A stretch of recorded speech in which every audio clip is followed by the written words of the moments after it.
Welcome back to another episode in Japan. We're at the Kyoto Gyoen. It's like the national garden area. And I'm with my friend, Ethan. Would you like to introduce yourself and just talk about maybe a little bit about your background? Yeah, so you said my name already, right? Yeah. So I'm from England. So came to Japan just to kind of travel and just learn Japanese and stuff. Gotcha. Ethan's also a 3D artist, which I find really, really cool. Oh yeah. Yeah. I do art stuff. Yeah. Seen some of his stuff, it's really dope. And we both live in the same share house, and that's how we met. We've experienced some stuff together, and that's what we're going to talk about today. Some things, yeah. It's ironic. We're in Japan, and we're going to talk about Japan stuff, but we're going to start off with a little bit of a story from Korea. How was it for you overall?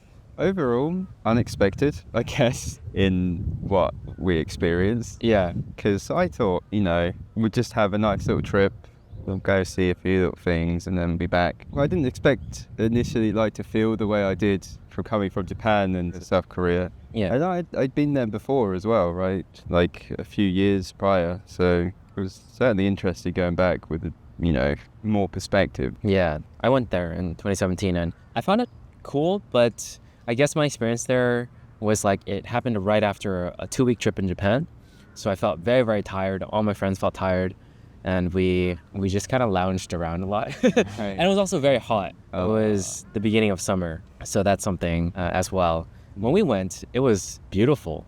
Yeah. It was so beautiful. I underestimated how much I would like South Korea. Seoul, we were in specifically. Yeah. The cherry blossoms were what made it extremely beautiful. And then the biking too. There was a moment in our trip where we were trying to figure out biking stuff because I really, really wanted to go biking since in 2017 I biked along the Han River during the day, and that was my favorite part of it. You were very determined. Yeah. I think we're all grateful for it. Yeah.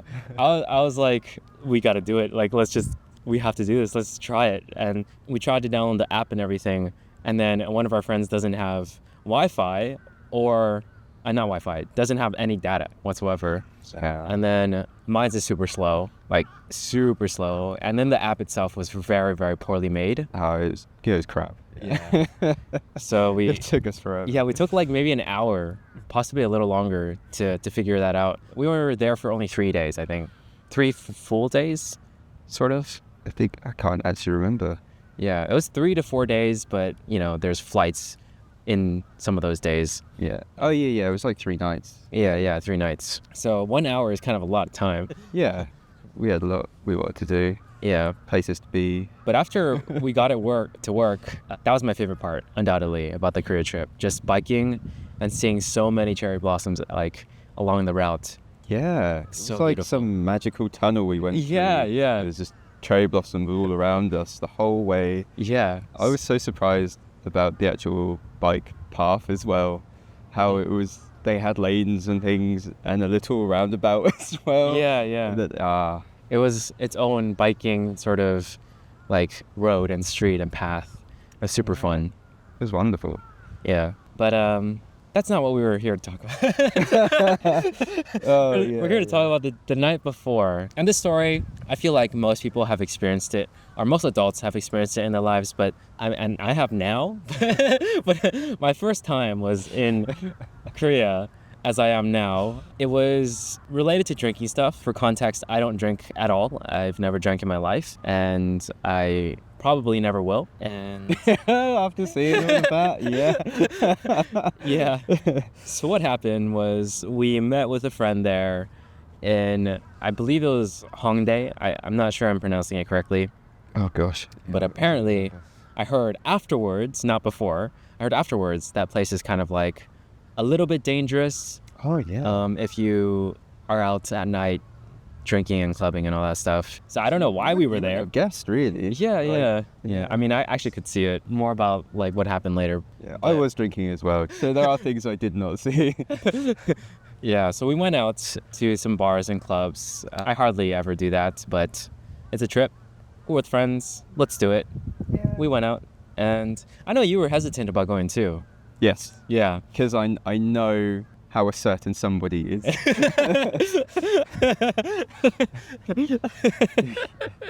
Yeah. Oh man. Yeah, that's true. But I mean, I actually surprisingly believed them when they were like, yeah, it's just gonna be for like an hour or two. I wanted to believe as well. But yeah, so we went to the first bar, and apparently I learned this. The drinking age in Korea, apparently, as long as you're out of school, you pretty much can drink. That was what my friend said, who is half Korean and sometimes lives there. So that's interesting. I didn't know that. Me either. And then we went into the bar thing, lots of drinking from everyone. Then we went to another bar, right? I played some darts. It was supposed to be just 2 shots. No, was it 2 cocktails and 1 shot? Yeah, something like that. 2 cocktails and 1 shot. That did not happen. That did not happen at all. Darts was kind of fun, a little bit. Yeah. And everyone was still fairly okay at that point, I feel. Yeah. It was the last club that we went to that was killer. Yeah, that was a pivotal moment right there. Yes, yeah. Because everyone was like, everyone wanted to go except for us two, where we were kind of like hesitant. Again. Our instincts, we shouldn't really listen to them. Yeah, we should. But I didn't have the experience to really like know for sure, you know. I was like, okay, I've been to clubs in Las Vegas before with my friends. We just go back to our hotel room afterwards. Everyone's totally fine. So in my mind, I'm like, it's going to be okay. But when we went in there, it smelled so bad. Oh yeah, we went down. It was one of the basement clubs. Yeah, it smelled so bad. My job was to hold everyone's stuff. I was the bag boy. Our friend was like, don't lose this. It's very important. It has my phone and passport and everything. Every time. My passport, my phone. That phrase was uttered at least like 20 to 30 times in that night. Which I guess she was so disoriented that that's the most important thing. Yeah. She had the sense to still remember that. Yeah. Very good. Yeah. Not to just, maybe just stop drinking. No. Yeah, but I saw how everyone was having fun, and I was like, okay, I'll just sit there, not breathe. Some random person came up to us and was telling us, trying to get to know us, and kept on saying, I like you guys, blah, blah, blah. And I was like, this person's so weird. It's like... Yeah, no, she was strange. Yeah. I don't know. That's because that seemed a bit... Because some people are quite friendly when they drink, right? Yeah. I was like, it's just like that. But then the stuff she was saying was a bit... It was too much. It was too forced, basically. Unearned, out of nowhere. Unearned. Like, you gotta know me first before you like me. You can't just say you like me a little. Just buy me a drink first. I don't know what it was, but it struck me as odd. Anyways, things went for a bad turn when I saw 2 of our friends basically like collapse. And then this is when everything became super hectic for me, because one of my friends pulled me into the girls' restroom, which I did not want to go into. Oh, yeah. But she really, really needed help with throwing up. And one of them was completely knocked out as well.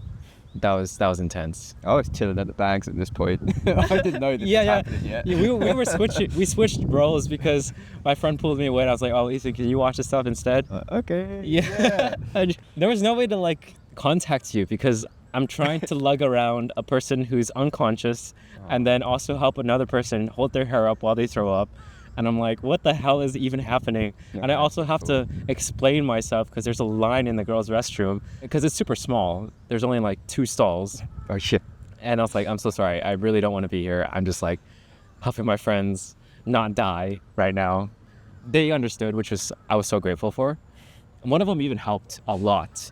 She was amazing. She helped our friend throw up by giving advice and also lending her hairband as well, because that seemed to be a big issue.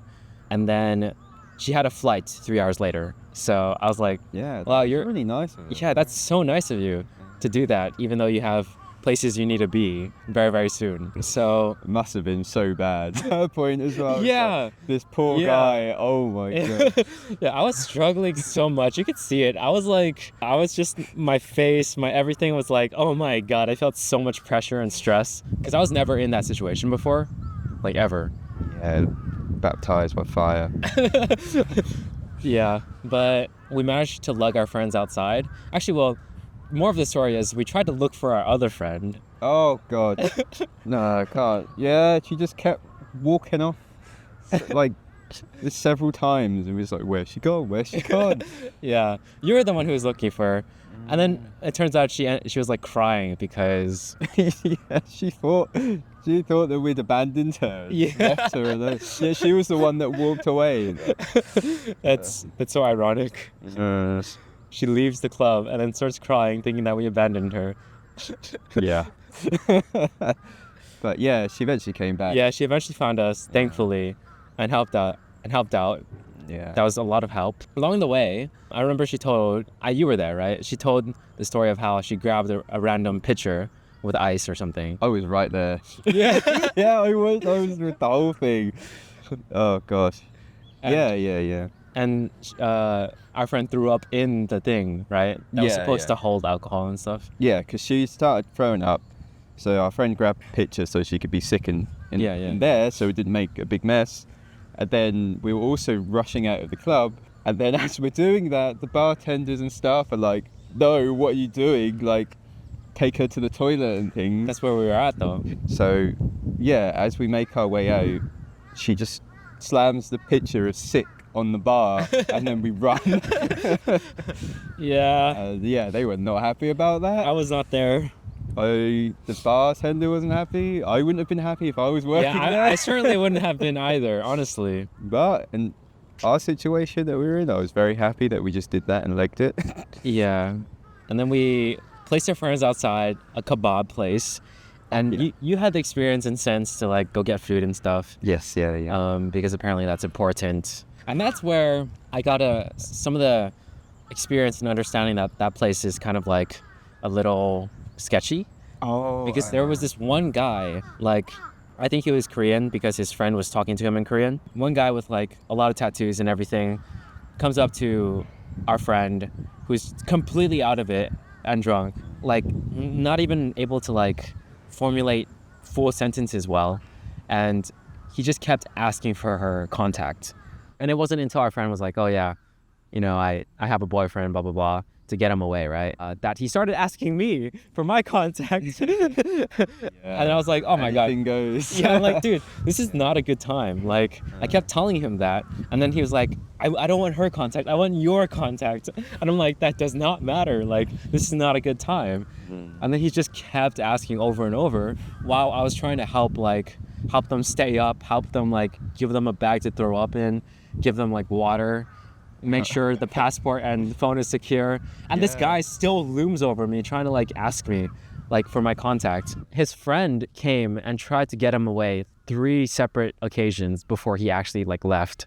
And I was like, oh my God, like what is wrong with this guy? I'm just buying chips at this point. Yeah, you were in the kebab store. Yeah, I met another British bloke. We had a little chat. Yeah. I did see a little bit of that. Yeah. The photo you took of us actually has him in it. Oh, he does? in the background. Oh. Yeah. We called an Uber afterwards, tried to get our friends into the Uber, and then the Uber driver was just like, no, because they saw how out of it our friends were. Yeah, they just pulled up and were like, Yeah, nope. nah, nope. no way. 2 of them? One of them's already being sick. And after that, we had to walk our friends back. That took about 30-something minutes. Luckily, our place wasn't that far. Yeah. But ironically, interestingly, the walk back was so beautiful. Yeah. There were cherry blossoms everywhere. It was nicely lit. The lights, oh my God. The whole street. So beautiful. One of the most beautiful night streets I've ever seen in my life.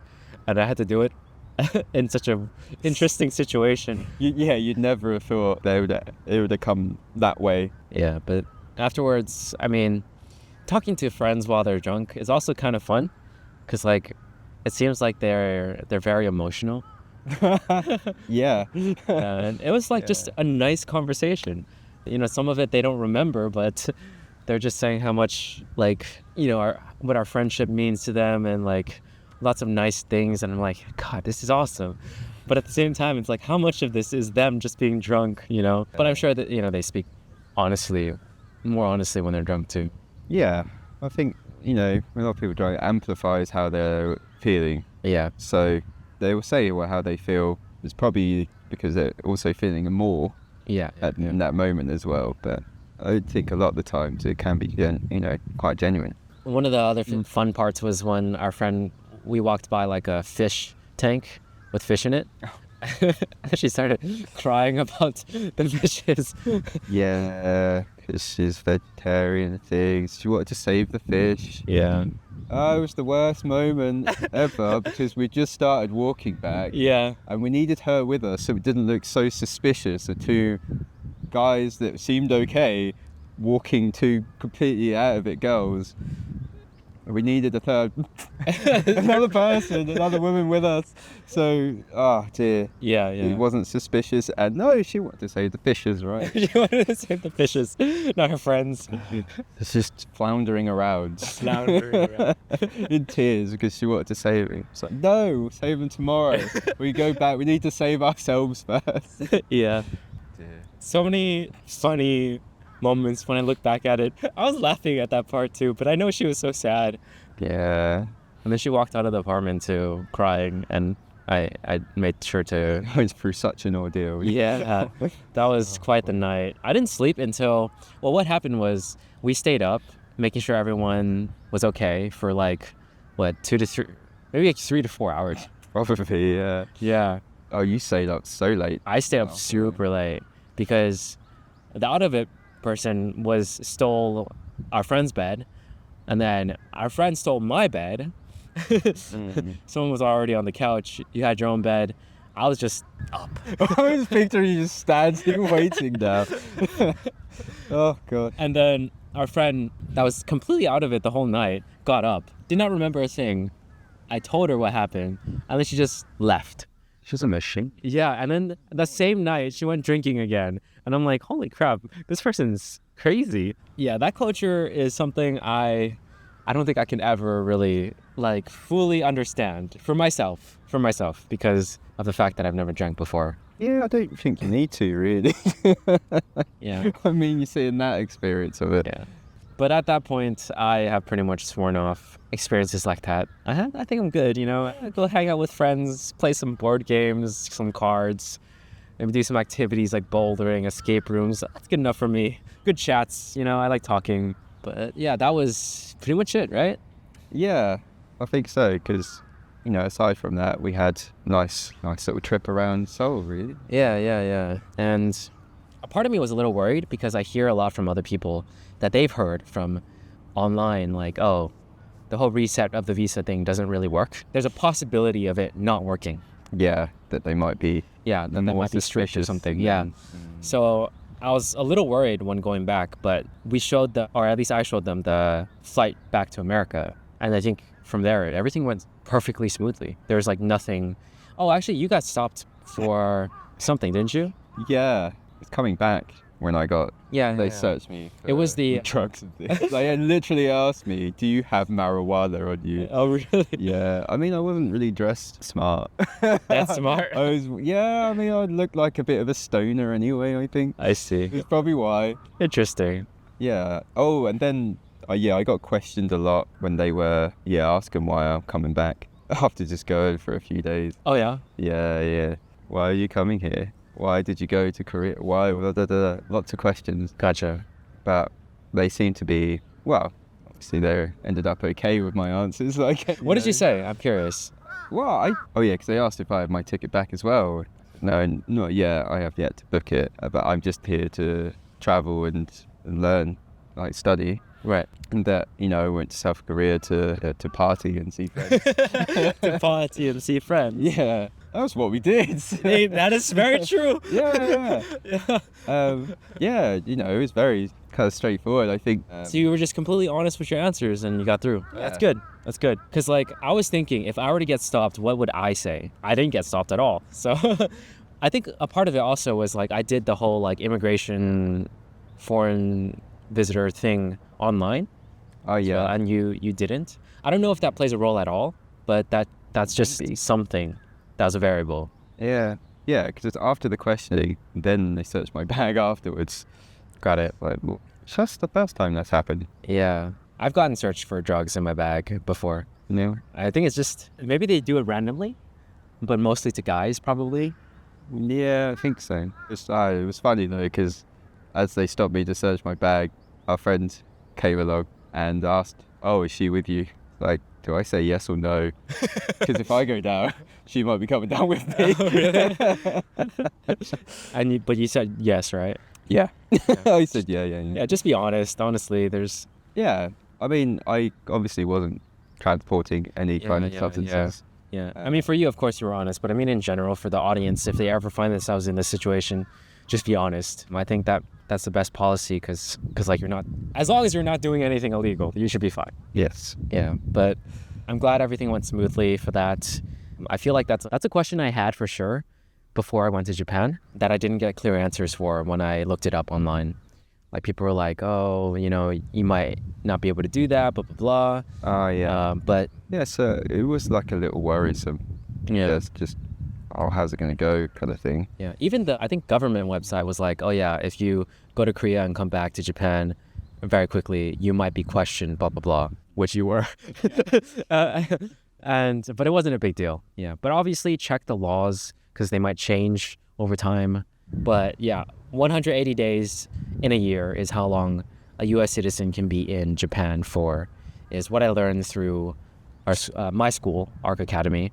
But let's get into Japan life just a little bit now. Yeah, we're back. Yeah, Back in we Japan. flew back into Japan, and from there I haven't had school ever since, and it's pretty nice. Just studying on my own as well as with friends who want to study, and just traveling a lot. What's your experience been like for Japan? Why are you here? What are you doing? What's been going on? Why am I here?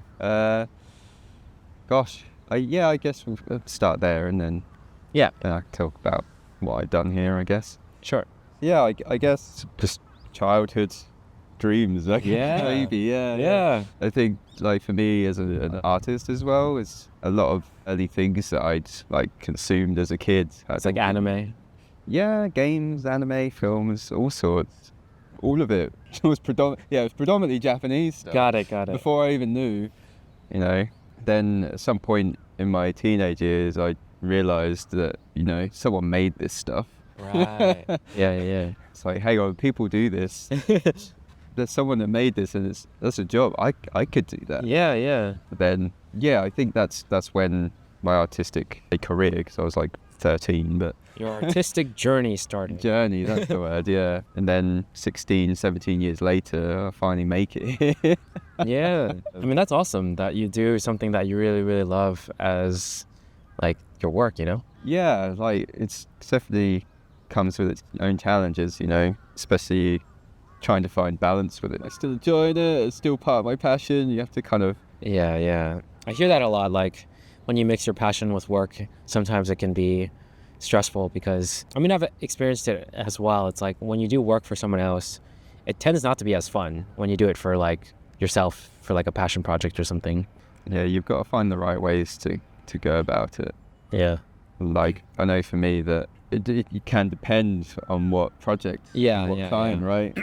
Like for me, I actually enjoy doing voiceovers for other people. It's fun. It's like receiving direction, just doing the voiceover, editing it really quickly. Yeah, I don't know why, but when I do videos or like, I used to do whiteboard animations as commissions, and I hated it. I don't know why, I just hated it, you know? I was like, so a lot of times they're like, oh yeah, just, you know, I'll trust your artistic vision. And I was like, what? Oh, I need you a little bit more than that. Yeah, you Like- need something to go. It's like, here's just a blank canvas, go at it. Yeah, exactly. I'm like, if I were to create this, I'll create this in my, like, how I see it, right? But now I have to like try to figure out what you want, and you're being ambiguous about it. And like, once I do it, and then you ask for a revision, I'm like, ah, man, but you trust me, right? Yeah. Yeah, lots of instances where I was just like, man, I don't like doing this. It just feels weird. But I guess for the voiceover stuff, it's different in the sense because it's faster, and it's a lot easier to give directions to voice. Yeah, I suppose, like, that's something that I thought of myself in my own work, is the shorter, the quicker ones are a lot easier Yeah. to manage and still feel okay doing. Whereas I'd had some that had lasted several months, and then towards the end of it, I'm just like, let me go. Yeah. That's true. Quicker, faster projects. It's like punchy. It's fun. Yeah. So I guess part of the reason why I'm in Japan as well is looking for work. Looking for work. Yeah. Yeah. So it would be nice to spend at least a year or two with a Japanese company, which likely won't happen until maybe next year, just for how things will go. And, Yeah. I'll be going back to England in a couple months now, so... Yeah. It takes time, and also, learning Japanese takes time as well.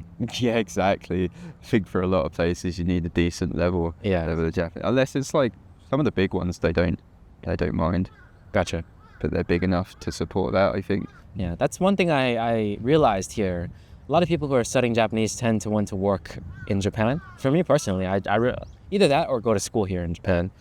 But I don't really want to do that. So I'm literally just learning it's fun to me, and I enjoy it, and I like meeting people, and learning a new language allows me to meet more people. Oh, so, opens so many more doors, right? Yeah, and also I like anime, and the more I listen, the more I feel like I understand, right? The more I learn. It's like I don't need subtitles anymore. It's more fun that way. So people dream of the day they don't need subtitles anymore.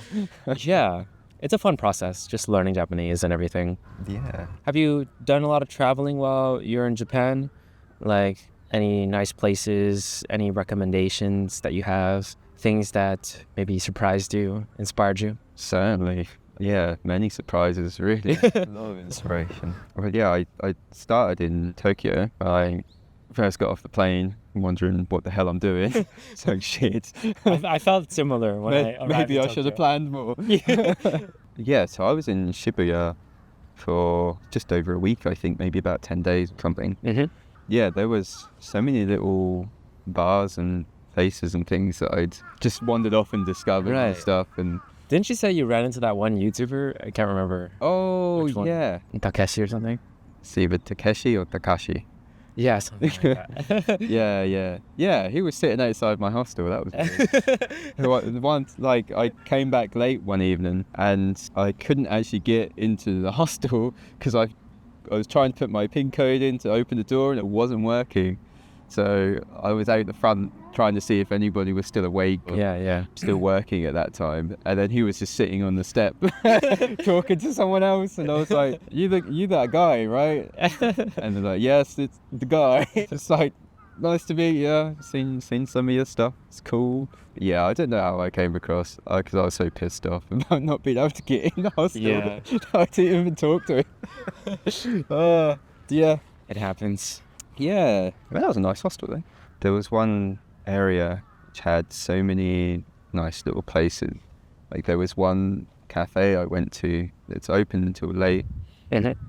and it was like a little library. Nice. It's like on the second floor, it was, squished in this building, and they had all little old bookshelves for the, Bookshelves. Yeah, bookshelves you could read, and each little seating area was kind of like all furnished with, I guess, old European things. Oh, interesting. Right.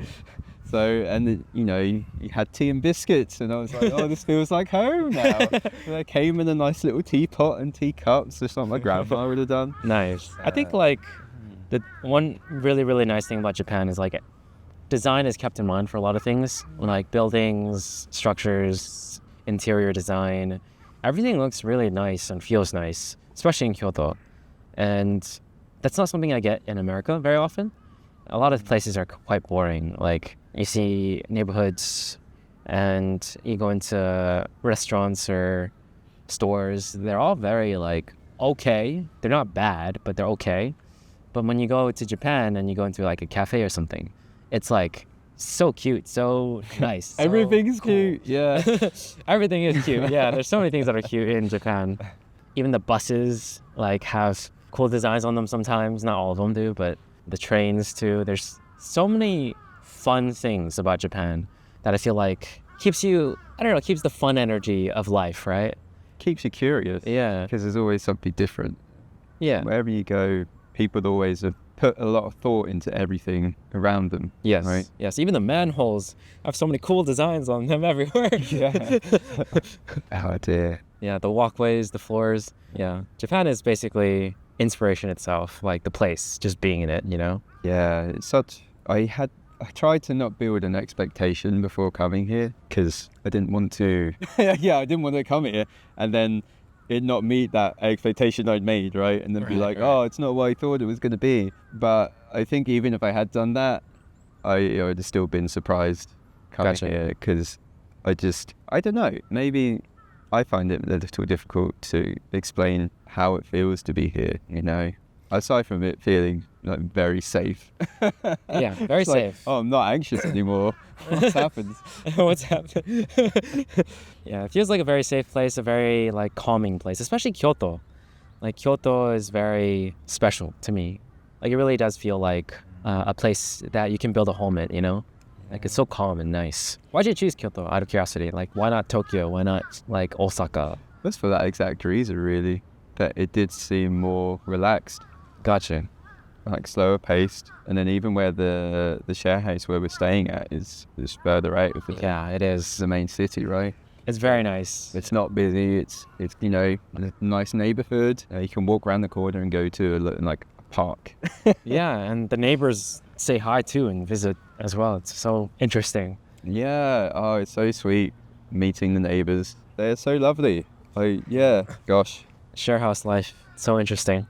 Yeah. There are ups and downs, but Yeah. I feel like there's more ups than there are downs. Yes. Yeah. Certainly. Yeah. A major down is noise sometimes, especially since there are thin walls and you live in a position where you hear a lot of noise. I hear everything. Yeah.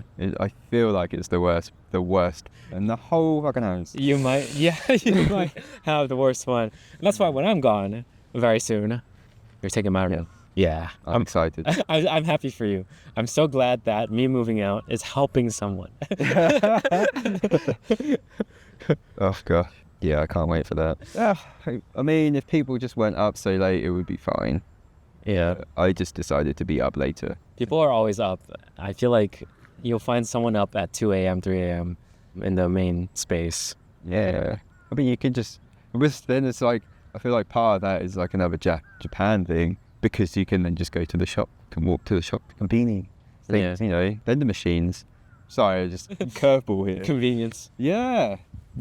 There's a lot of convenience in Japan. Transportation, vending machines, konbinis. General, like, toilets, you know. The toilets are also nice. Yeah, a lot of thought is put into convenience here. Do you feel like your experience in Japan so far has like changed you in any way? Yeah. Yeah. Yeah, I feel so. Yeah, I think a lot. Though I don't think I'm too aware of it myself. It's just from talking to other people back home. Right. And they say that I've changed. So, Gotcha. yeah, I've got 2 months more of this to go. Yeah. Maybe Because you've been here for about 2 months now? Yeah, about 2.5, I think. 2.5? Yeah, I got here, I don't know, I think it was just after Valentine's. Gotcha. Okay, yeah, it's about 2.5. Yeah. I've been in Kyoto. Yeah, I came to Kyoto like near the end of February. Gotcha. Yeah, that's like 2.5. Yeah. I feel like I've definitely changed as well. Maybe not changed, but more so just like become more of myself in a way. Like there are certain things at home that I feel like restrict me from expressing certain things that I want. Like I really, really enjoy social interaction and meeting new people and all that stuff. Yeah. So being in a share house as well as just language school, Japan overall, it's very easy to socialize, I feel. Yeah. Transportation's easier, hanging out with friends is easier, so many things. But of course that's coming from a foreigner's perspective. Obviously, if you like live in Japan and work full time and all that stuff, then there's less time and whatnot. Yeah, I imagine there's a lot less time. You're working more than normal hours. Yeah. You know, a lot of companies you end up working overtime a lot. Yeah, freelance is pretty flexible, so glad to hear it. I think like hearing the people you talk to that you normally talk to tell you that, oh, you seem better or happier or whatever, that's different. A good change is a good sign. Yeah, I think, you know, from my own personal journey, it's quite heartwarming to hear. Right? Yeah. I've grown. Yeah, for sure. I'm enjoying my time here. I've enjoyed my time here. Things are closing off for me. That's particularly why I'm like, okay, if I want to do these podcast things with my friends, I got to like do it right now. Because I'm gone after a week or two. So, yeah, I mean, I want to come back, but there's a lot of things for me to figure out for the future. So I don't know when I'll be able to. Hopefully soon. Gosh, I'm worried about feeling really blue after leaving as well. Yeah. Ooh. I suspect that I will feel that way a little bit, but once I get back into the rhythm of things over there, it should be fine. Yeah. I feel like the first initial part of the transitions, like me coming to Japan, how I am in Japan, and then me leaving Japan to my house again back in California, it's like the beginning is very important. You have to lay some foundations. Like for me, the foundation I laid in Japan was that I go out all the time and I meet friends, talk to friends, interact, learn Japanese, all that stuff. And I kept that up for a very, very good long while until I do feel like maybe at a certain point last month, I felt like I was getting tired. I was like, oh man, I don't feel like traveling much anymore, which ironically, I've traveled so much in the past few weeks, but which it's still fun, but it's like, it's not the same energy I had before. So I feel like those transition periods in the beginning, establishing a good foundation and then like continuing with it, at a certain point it's going to die down, yeah, but it's good to have that initial push. And I do think like after you're in that state for a while, changing it up will be helpful. So for me, it's like, I feel like I'm ready to go home. Now that I want to go home, it's good that I am going home, you know? Yeah. Whereas you wouldn't want to, I got the ticket, I'm going home now, but you still feel you need to be here. Exactly. Yeah. So for me, I guess it's just good timing. Oh, I extended my stay, so it was part of like, I want to still be here, and then I extended it. But I guessed pretty well, like, this is a good time to leave, to go back. Almost about 5 months. So quick. It is quick, but it feels like so long. It feels so long. I feel like I've been here for over a year. Like all the things that I've seen, the things that I've done, the friends that I've made. Yeah. I told this to my friend today. I was like, I feel like I've made as many friends here as I have in like high school or college. And I feel like a lot of the friends I'm going to talk to for the rest of my life. Yeah, like keep in contact good with. friends. Yeah. Yeah, it usually takes a long time to make. It usually does. But I think, I feel because so many people come here for similar reasons. True. You're going to come across people that you connect a lot better with, right? True. If you're always following where you feel you need to be, other people line up with that. True. So I think that's why. Because I certainly have made a lot stronger connections here. Nice. Just because everyone else is, we're all the same. Like, yeah, there's something about us that's similar. Yeah, something drew us all. Familiar spirit. Yeah. Well, thank you so much for coming on. Is there anything else you want to mention before we close off? Gosh, I'm hungry. All right, well, thank you for having me. No, it's been chill. Get something to eat soon? Yeah. Thank you so much for watching, guys, and thank you so much for listening. My time here in Japan, I'm so grateful for meeting like people like Ethan and just like getting to talk to them on the podcast. So thank you again. Let's close off. Catch you guys in the next one. Ciao. Yeah. Awesome. Oh, that was fun.